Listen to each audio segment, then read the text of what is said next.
13వ తారీఖు మీటింగ్ జరిగింది. మీటింగ్ తర్వాత ఎలా ఉంది పరిస్థితి అని నేను చూపించబోతున్నాను. గద్వాల్ తేర్ మైదానంలో ఉన్నాను.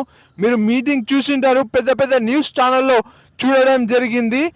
మీటింగ్ తర్వాత ఎలా ఉంటుంది మీరు చాలా మంది చూడరు. మీటింగ్ తర్వాత ఎలా ఉంటుందో అని నేను చూపెట్టబోతున్నాను. ఇప్పుడు మీటింగ్ అది కాక 13వ తారీఖు 12వ తారీఖు వర్షం పడడం జరిగింది. మళ్ళీ మీటింగ్కి ఎలా హాజరయ్యారు, బురద గిరద ఉంటుంది, మన చైర్లు ఎలా ఉన్నాయి, మీటింగ్ అయిపోయిన తర్వాత అట్మాస్ఫియర్ ఎలా ఉంది అని చూపెట్టబోతున్నాను. ఇప్పుడు ఇక్కడ చూసుకుంటే మనకు హనుమంతు నాయుడు గారు ఉన్నారు, ఇక్కడ చూసుకుంటే కేశవ్ అన్న గారు ఉన్నారు, ఇంకా ఇక్కడ పెద్ద పెద్ద రాజకీయ నాయకుల ఫోటోలు వేయడం జరిగింది. అది తర్వాత చూపెడతా. ప్రస్తుతానికి తేరు మైదానంలో ఎలా ఉంది పరిస్థితి ఇక్కడ చూడండి. మొత్తం మట్టి ఉంది, ఎలా ఉంది చూడండి. వర్షంలో కూడా హాజరయ్యారు. 13వ తారీఖు వర్షము మధ్యాహ్నం ఉన్న సాయంత్రం మాత్రం లేదు. మీటింగ్ జరిగింది. మీటింగ్ జరిగిన తర్వాత ఆడ మీటింగ్లో కూడా మధ్యలోనే ఆపేశారు. హనుమంత్ నాయుడు గారు ఉండి వర్షం పడుతుంది సార్ అని చెప్పడం జరిగింది. అందుకోసం మీటింగ్ ఆపేశారు. చాలా మంచిది. మీటింగ్ కూడా తొందర అయిపోయింది. కరెక్ట్ మీటింగ్ టైం కూడా వర్షం పడలేదు. అందరూ మీటింగ్ సక్సెస్ అయ్యిందని అనుకుంటున్నారు బీఆర్ఎస్ వాళ్ళు. చూడండి వాటర్ ప్యాకెట్లు ఉన్నాయి. ఇది మరి ఎవరు క్లీన్ చేపిస్తారు తెలియదు. ఇక్కడ జెండాలు కూడా ఉన్నాయి. ఇంకా అన్న ఇవి ఎవరు క్లీన్ చేపిస్తారు? మున్సిపాలిటీ వాళ్ళేనా? Municipality chairman, vice chairman. ఇప్పుడు మున్సిపల్ కమిషనర్ ఏమైనా క్లీన్ చేపిస్తారు ఇవన్నీ? వాళ్ళే చేపిస్తారు. ఇక్కడ చైర్లు గిర్లు అనేవి రెండుకు తీసుకోవడం జరిగింది కదా. ఎందుకు ఈయన తేరు మైదానంలోనే పెట్టడం జరిగింది మీటింగ్? ఆయన పర్మిషన్ అంటే తీసుకున్నాడు. తేరు మైదానంలో అయితే మంది పడతారని పబ్లిక్ ఎక్కువైపోయి జామ్ అయిపోయినారు. కానీ మీటింగు ఇటువంటి మీటింగు ఎప్పుడు వైఎస్ రాజశేఖర ఉన్నప్పుడు చూసినాను. కానీ ఇటువంటి మీటింగ్కి కేటీఆర్ రావడం అంటే పెద్ద ధైర్యము. ఇటువంటి నాయకుడు అన్న ఎలక్షన్లు ఏమైనా వస్తాయి? ఉప ఎన్నికలో గ్యారంటీ పెట్టాలని గ్యారంటీ చెప్పినాడు. 90% చెప్పినాడు సుప్రీంకోర్టు అంట. అన్న ఎక్కడ చైర్లు ఏమి పలగొట్టలేదు. చక్కగా మీటింగ్కి వచ్చారు, హాజరయ్యారు. మనం అదే కాలేజీలో కానీ మళ్ళీ స్కూల్లో కానీ నేను చూస్తుంటాను. అక్కడ పిల్లలు చైర్లు అవి ఇవి పలగొడుతుంటారు. ఇక్కడ మీటింగ్లో ఎలాంటి కుర్చీ కానీ ఏది వస్తువు పలగొట్టలేదు. ఏమంటే బ్యానర్లు తీసుకుపోయిండ్రు అక్కడక్కడ. ఇంకా చైర్ల విషయంలో చాలా చక్కగా ఉన్నాయి. చైర్లను ఏం చేయలేదు, మెచ్చుకోవాలి. ఇంకా లైట్లు ఏమి కనపడట్లేదు. ఏమి స్పెషల్ లైట్లు ఏమి పెట్టలేనా? 13వ తారీఖు మీటింగ్ ఫుల్ నడిచింది. పబ్లిక్ వచ్చి లైటింగ్ ఫుల్ పెట్టింది. జనరేటర్లు తీసేసినారా? ఇప్పుడు మీటింగ్ అయిపోయింది కదా, తీసిపారేసినాడు అన్న తీసుకున్నా చెప్పి.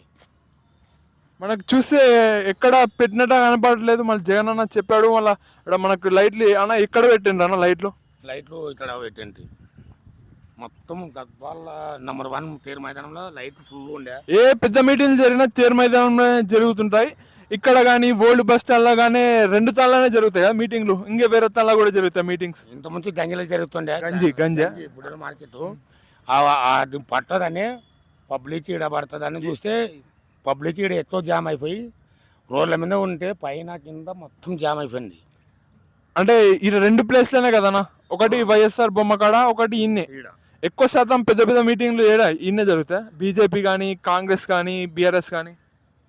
పెద్ద మీటింగ్ ఏ ముఖ్యమంత్రి వచ్చినా, ఏ ఊరు వచ్చినా వైఎస్ఆర్ బొమ్మ, పాత బస్ స్టాండ్, ఈ 2 తాళ్ళనా తేరు మైదానం. క్రిస్టియన్ చౌక్ ఆడ ఏమన్నా ఏం లేదు, ఉండదా? గద్వాల ఏమన్నదు. గద్వాల అంటే ఈ 2 తాళ్ళే నెంబర్ 1. ఇక్కడ ఎక్కువ వాడతారు. ఆడ ఈడ పర్మిషన్ ఇవ్వకుంటే ఆడ పెట్టడానికి చూస్తారు కదా. పర్మిషన్ ఇవ్వకుంటే రోడ్ల పై మీద చెప్పుకుంటారు, పోతారు. పర్మిషన్ ఇస్తే మాత్రం దీంట్లో పెడతారు.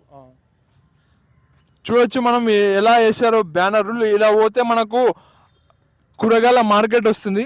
ఇక్కడ చూడండి మ్యాట్లు గిట్లు వేసారు. కొద్దిగా మున్సిపాలిటీ వర్కర్స్ వచ్చి క్లీన్ చేయాల్సి వస్తుంది. ఇక్కడ స్టేజ్ పైకి ఎక్కుతున్నాం మనం. పెద్ద పెద్ద వాళ్ళు నాయకులు ఎక్కడం జరిగింది. ఆ స్టేజ్ పైకి నేను మరియు జగన్ అన్న ఇప్పుడు ఎక్కబోతున్నాం. ఇక్కడ మొత్తం తీసేసారు బ్యానర్లు కానీ అవి ఇవి కొద్దిగా అని చెప్పుకోవచ్చు. అన్న ఆడ ఏముండేనా? అదే మన వచ్చిన ఎమ్మెల్యేలు కానీ మన లతడు చూడనిక బొమ్మలు పడతట్టు పెట్టింది. అంటే బ్యానర్ ఉండేనా? బ్యానర్లు పెద్ద అంటే బ్యానర్ అంటే ఇటువంటి బ్యానర్ కాదు. మనం మనుషులు ఏం మాట్లాడేది కానీ ఎవరు వచ్చినదల్లా దాన్ని చూపించే కనపడదు. స్క్రీన్ టీవీ లాంటిది పెట్టినారు. టీవీ లాంటి ఏం ఎన్నికలు ఏం పెట్టలేగా? ఎన్నికలు మొత్తం వైర్లు ఉండే, కరెంటు వైర్లు ఉండే. అంటే బ్యానర్ వేయకుండా టీవీ లాంటిది పెట్టినారు.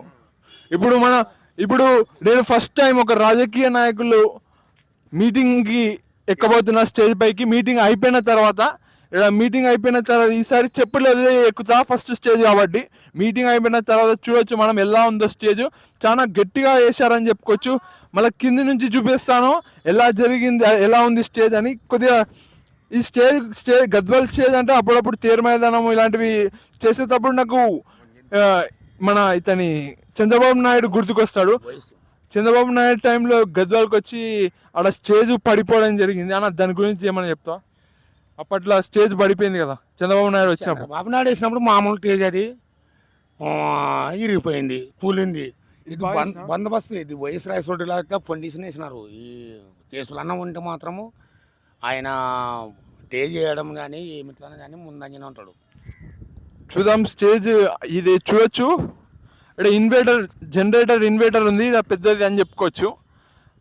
కరెంట్ ఎక్కువ సప్లై చేయడానికి స్క్రీన్ ఉందని చెప్తున్నారు. ఇంకేమని చెప్తారా? ఇక్కడ ఒక పిల్లగాడు ఉన్నాడు, ఆ పిల్లగాడు మాట్లాడతాడు. చిన్న ఏమేమి ఉండే ఇక్కడ? వెనకలు అయితే స్క్రీన్ ఉండే, ముందర ఈ క్రస్ట్ అయితే పెట్టించింది. క్రస్ట్ అంటే ఇట్లా లైటింగ్ మొత్తం పెట్టించింది. ఇంకా లైట్లు పెట్టిండే మధ్యలో ఆడ తీసేసినారు కదా ఇప్పుడు. తీసేసినారు. కేటీఆర్ రావడం వల్ల డస్ట్ చేయించడం జరిగిందంట. కొద్దిగా మట్టి బురద ఉండడం వల్ల వర్షం పడింది కదా, దానికోసం ఇక్కడ డస్ట్ చేయించారు నీళ్ళు ఆగకుండా ఉండడానికి. ఇక్కడ చూడొచ్చు మనం, ఇక్కడ మొత్తం క్లియర్గా వైట్గా కనపడుతుంది, సిమెంట్ లాగా. దాన్నే డస్ట్ అంటారు. ఇక్కడ స్టేజ్ ఎలా ఉంది కొద్దిగా చూడొచ్చు మనం. దీన్ని ఏమంటారు అన్న? ఐరన్తో తయారు చేసినవి. ఇక్కడ నీళ్ళు కూడా ఆగినాయి చూడండి. కేటీఆర్ సార్ పోయినాక వర్షం పడింది రాత్రి. పర్లేదన్నా, లైట్గా పడింది. ఇంకా చూడొచ్చు మనం ఎలా ఉందో స్టేజ్ వెనకిల నుంచి. ఆయన వచ్చినప్పుడు కూడా వర్షం కొద్దిగా పడింది, కానీ మొత్తానికైతే సక్సెస్ వచ్చేటప్పుడు పడింది. ఓకే, మొత్తానికి మీటింగ్ సక్సెస్ అయ్యింది. ముందే గమనించినారు వర్షం పడుతుంది అని. గద్వాల్ నాయకులు వద్దు ఓకే సార్ వర్షం పడుతుంది అని చెప్పిండ్రు. ఇక్కడ చూడొచ్చు మనం స్టేజ్ కింద ఎలా ఉందో, ఎలా స్టేజ్ ఉందో కింద అని చూడొచ్చు మీరు. దీన్ని ఇనుము అంటారు కదా ఇంగ్లీష్లో ఏమంటారు? ఐరన్తో చేసిన స్టేజ్ అని చెప్పుకోవచ్చు. స్టేజ్ కింద ఎలా ఉంది చూడండి, పలక ఉంది స్టేజ్ కింద. పెద్ద పలక వేసిండ్రు, దానికి నట్లు ఫిట్ చేయడం చేసిండ్రు. ఇక్కడ చూడొచ్చు మనం. ఇక్కడ కింద ఒక్కదానికి 2-3 కాళ్ళు వేయడం జరిగింది. ఓకే, కొన్ని దానిలకు 3, 2 దానిలకు 2 ఉన్నాయి. చాలా బందోబస్తుగా దీన్ని ఏమంటారన్నా తాడు కూడా కట్టడం జరిగింది, ఎలాంటి మిస్టేక్ పోకుండా. ఇక్కడ చూడొచ్చు మనం, కింద ఏం నీళ్ళు ఆగలేదు. ఇప్పుడు కొంచెంసేపట్లో ఇది స్టేజ్ తీసేస్తారు. ఇలా ఉంది స్టేజ్ కింద. అయితే చక్కగా బందోబస్తుగా ఉంది. మీరు ఎప్పుడు చూడలేదు రాజకీయ నాయకుల స్టేజ్ కింద. నేను చూపెడుతున్నా స్టేజ్ పైన. ఇక్కడనే మధ్యలోనే మాట్లాడారని చెప్పారు. ఈ స్టేజ్ పైన ఏం మాట్లాడారంటే, నా వల్లనే మెడికల్ కాలేజ్ వచ్చింది, నా వల్లనే నర్సింగ్ కాలేజ్ వచ్చింది, మా వల్ల వాటర్ ఇరిగేషన్ ప్రాజెక్టులు తెచ్చాం, డబల్ బెడ్రూమ్లు తెచ్చాం, ఇలా చెప్పడం జరిగింది. రోడ్ల గురించి మరియు శానిటరీ వర్క్, గద్వాల్లో శానిటరీ వర్క్ ప్రాబ్లమ్స్ ఉన్నాయి. ఈ రెండింటి గురించి మర్చిపోయినట్టున్నారా, మళ్ళీ ఎందుకు మాట్లాడలేదని మనకు తెలియదు. చెప్పినాడని జగన్ అన్న చెప్తుండు, మళ్ళీ ఇది నాకు తెలియదు. ఇంకా మన బిఎస్ కేశవులు సార్ వచ్చేసి, నేను కేటీఆర్ గారు చెప్పడం వల్లనే కృష్ణమోహన్ రెడ్డి సార్కి సపోర్ట్ చేశాను. ఫస్ట్ సారి కృష్ణమోహన్ రెడ్డి సార్ గెలిచారు కదా, అప్పుడు సపోర్ట్ చేశాను. ఇంకా హనుమంతు నాయుడు గారు ఏం చెప్పారంటే, నేను జెండా పట్టాను ఫస్ట్ ఎవరు లేని టైంలో, ఇప్పుడు 1000 జెండాలు పడుతున్నారని ఇలా చెప్పడం జరిగింది. ఇంకా ఒకవేళ ఉప ఎన్నిక వస్తుంది అని చెప్పడం జరిగింది. 50 నుంచి 60 వేల మెజారిటీతో గెలుస్తామని చెప్పడం జరిగింది. ఇంకా కేటీఆర్ గారు వచ్చేసి విమర్శించారు మన కృష్ణమోహన్ రెడ్డి గారిని. ఏమని విమర్శించారంటే, పార్టీని మారను అని చెప్పారంట ప్రవీణ్ గారితో. ఇలా ఆర్ఎస్ ప్రవీణ్ మీకు తెలుసు, ఇంకా వాళ్ళ కాడ మాట్లాడడం జరిగింది. తర్వాత మారనని ఇప్పుడు మారాడు అని చెప్పారు. ఇంకా ఇప్పుడు కేటీఆర్ సార్ అండి, ఇప్పుడు బీఆర్ఎస్ పార్టీలో ఉన్నావని ఎట్లా చెప్పుకుంటున్నావు, నువ్వు బీఆర్ఎస్ పార్టీలో లేవు అని కొద్దిగా తీవ్రంగా ఘాటుగా సమాధానం ఇచ్చాడు. నువ్వు మా పార్టీలో లేవు, మా పార్టీలో ఉంటే ఇలా మీటింగ్కి ఎందుకు రాలేదు అని ప్రశ్నించడం జరిగింది. ఇంకా వేరే విధంగా మాట్లాడడం జరిగింది కేటీఆర్ గారు. ఇంకా రేవంత్ రెడ్డి గారిని ఉద్దేశిస్తూ మేము అప్పులైనాయి అని చెప్పడం జరిగింది. ఇట్లా అప్పులైనాయని చెప్పొచ్చా, రాష్ట్రం దివాలా తీసిందని, ఇప్పుడు ఎంతమందికి అప్పులు లేవు ఈడ అని ప్రశ్నించడం జరిగింది ఇదే స్టేజ్ పైన. ఇంకా ఏం చెప్పాలంటే తులం బంగారు ఇవి కూడా దీనికి పథకాల గురించి మాట్లాడారు. తులం బంగారు ఇస్తాం 1,00,000 రూపాయలతో పాటు షాదీ ముబారక్ లక్ష్మి కళ్యాణ లక్ష్మితో పాటు ఇక్కడ మన విజయలు సార్ గారి గురించి ఎమ్మెల్యే విజయలు సార్ గారి గురించి మాట్లాడుతూ సీడ్ కంపెనీలపై ఒక ఉద్యమం చేశాడు. ఇక్కడ మోటార్లు లో వోల్టేజ్ వస్తూ కాలిపోవడం జరిగింది. ఇలాంటివి ఎన్నో ప్రశ్నించడం జరిగింది. మళ్ళీ ఇప్పుడు మన ఉప ఎన్నిక వస్తే మన 10 నియోజకవర్గాల్లో ఉప ఎన్నిక వస్తుందని, ఒకవేళ 10 నియోజకవర్గాల్లో ఉప ఎన్నిక వస్తే, గద్వాల ఉప ఎన్నిక వస్తే అన్న ఏమవుతుంది? బీఆర్ఎస్ గెలుస్తుందా, కాంగ్రెస్ గెలుస్తుందా, కృష్ణమోహన్ రెడ్డి గెలుస్తారా? ఉప ఎన్నికల్లో వస్తే నిన్న కేటీఆర్ సార్ ఏం చెప్పినాడు, 13వ తారీఖు నిన్న 7 గంటల అప్పుడు ఇక్కడ మీటింగ్ జరగడం ఉంది. ఉప ఎన్నికల్లో హైకోర్టు ఏం చేస్తుంది, 10 మంది ఏం చేస్తున్నారు, దీంట్లో నుంచి దాంట్లోకి పోయినారు. ఎవరు గెలుస్తారన్న? ఉప ఎన్నికల్లో మాత్రం గ్యారంటీ పెడితే మాత్రం టీఆర్ఎస్ పక్క గెలుస్తుంది అని కేటీఆర్ సార్ చెప్పినాడు. ప్రజలు కూడా చేయెత్తడం. నువ్వు కేటీఆర్ మనిషి, బిఎస్ కేసుల మనిషి కాబట్టి నువ్వు బీఆర్ఎస్కి సపోర్ట్ చేస్తున్నావు అని జనాలు అంటున్నారు. నన్ను ఎత్తడలేదప్పా, నా బతుకునా అనే బతుకు కానీ ప్రజలలో తేలిపోతుంది. ఓకే, నేను ఎవరు వస్తారని చెప్పలేకపోతున్నాను. ఓకే, ఆల్ ద బెస్ట్ అందరు లీడర్స్కి. మళ్ళీ ఏమైద్దో ఉప ఎన్నిక వస్తే అని చూడబోతున్నాం. మళ్ళీ కాంగ్రెస్ వస్తుందా, బీఆర్ఎస్ వస్తుందా, లేకపోతే కృష్ణమోహన్ రెడ్డి సార్ మళ్ళీ ఏ పార్టీలో జాయిన్ అవుతారు, ఎక్కడి నుంచి గెలుస్తారు, లేకుంటే బీజేపీ వస్తుందా, ఇదనేది చూడాలి ఉప ఎన్నిక వస్తే. జగనన్నకి ఏమో సమస్య వచ్చిందంట కాంగ్రెస్ వచ్చిన తర్వాత. మళ్ళీ జగనన్న చెప్తాడు. జగనన్న ఏం సమస్య? మాకు చేపల బండ్లు కేసీఆర్ ఉన్నప్పుడు చేపల బండ్లు వస్తుండే, ఫ్రీ వస్తుండే. ఏంది? చేపలు చీడి తర్వాత పోయి చెరువులో పోసిస్తుంది. తర్వాత మా అమ్ముకుంటూ కూడా ఇంత బెనిఫిట్ ఉంటుండే.